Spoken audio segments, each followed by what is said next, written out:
definitely I much. can just add very quickly, this question about managing up. And Sam and I get asked this question fairly often. And here's what we say to people. Managing up is trying to get your boss to do something so that you can achieve your goals. Whereas good followership is trying to achieve your leader's goals. And that's the difference. Imagine if you went, for example, to a job interview, the same person, and they said, what's one of your strengths? And you said, well, I'm really good at managing up. I'm really good at getting my boss to do what I need to get done so that I can get my work finished. You're probably not going to get the job. But if you instead say, I work to find out what it is my leader's trying to accomplish and figure out ways that I can help them in the best way possible to get that done, that to me is strong followership. And it's very different. But the problem is that we use the word leadership for everything. So we have this idea of I'm going to lead up, I'm going to lead sideways, I'm going to lead north. I'm going to lead myself. It's ridiculous, right?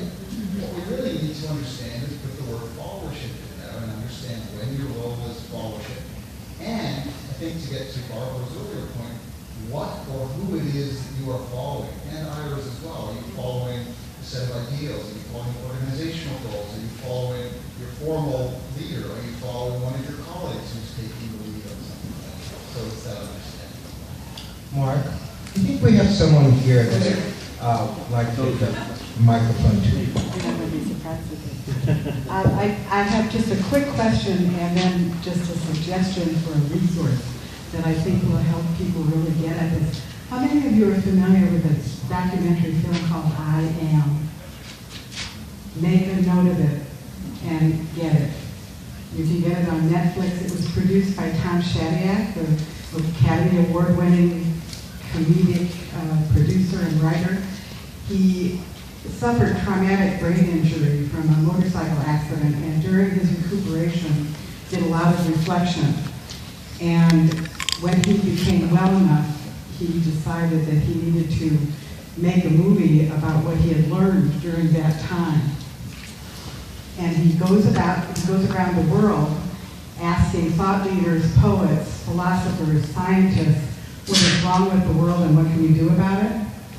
And I believe his answer explains followership. The movie starts out, I won't tell you the whole thing, but the movie starts out with looking at the stories that we as civilization have believed in the past that have been proven increasingly to be wrong, starting with the world is flat. There's a lot of scientific fact that we now know is no longer fact. And it occurs to me that much of the teaching of leadership, you folks are suggesting that maybe that's not really fact, that we've got it wrong somehow. He then goes on in the second part to point out how connected we all are to each other. What reminded me of this was Mark's comment about the animal world. They show an experiment of red deer in the plains. What is it that makes them decide it's time to go to the water hole? And it's not the leader who decides. It is a democratic decision. When 51% of the deer raise their heads, the entire herd moves. It goes on, lots of stuff like this. And then the third section of the movie, when I teach with this in our community leadership programs, I divide the movie into 3 parts because there's too much to absorb all at once. We watch a section, then we have a discussion, we watch the next section, and so on. The third section is how does change happen? And it is about small actions by each of us. So the movie ends with what is wrong with the world, and the answer is I am, and he quotes Chesterton, who said that, and then he says, I look forward to the time when the answer will be, how can we fix it? What do we do to fix it? And I am, because each of us is accountable. I think it really is a beautiful piece that goes with this new frame that I want to thank you guys for. This has been worth this conference for me. Thank you.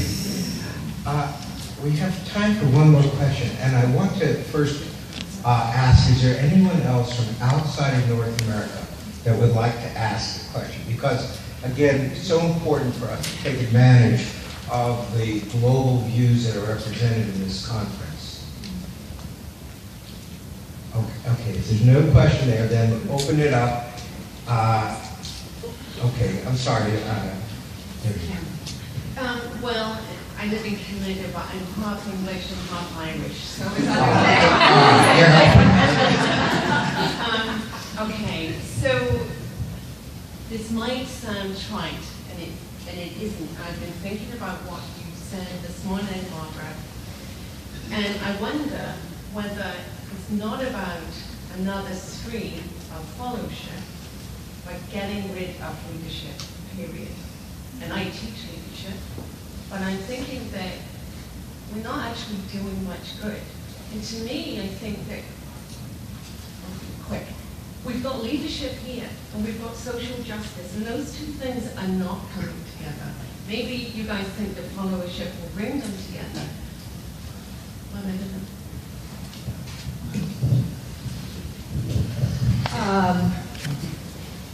I think that's a really great question. I'm not so sure.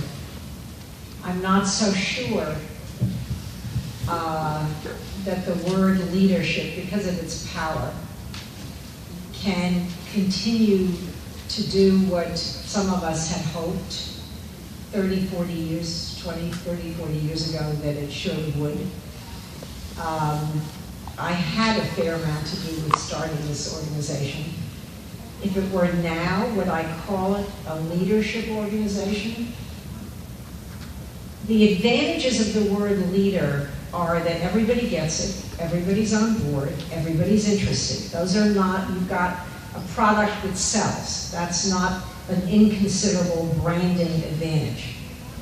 The disadvantage is, as you imply, it is so powerful, it overpowers everything else. For all the inroads that we've made in followership, I can only say that, again, there are a handful of books on followership and 1 billion on with the word leadership in them. I've taught a course at the Kennedy School called Followership. I can assure you that it gets fewer students than if I stick the word leadership in the title. One way I've dealt with this is by now, as I said earlier, teaching a course called Leadership System, Leaders, Followers, Context. So I'm sort of dragging that other in. What are we going to call it? I was literally playing with your question today, not that anybody asked me, but I thought, well, would I now call it the International Causation Association? Because what we're talking about is how history happens. How do things happen? And what we're saying is they happen in many different ways. They certainly, as I've said, happen from the top down, and they also happen from one thing that's never mentioned, apropos your very interesting leader-follower. Is there any other lexicon? I often say it's not only about leaders and followers, what about peers? In organizations, it's not only about those above you and those below, it's also about those alongside. What lexicon, to again return to your question, what do we have, what lexicon, what frame do we have for that?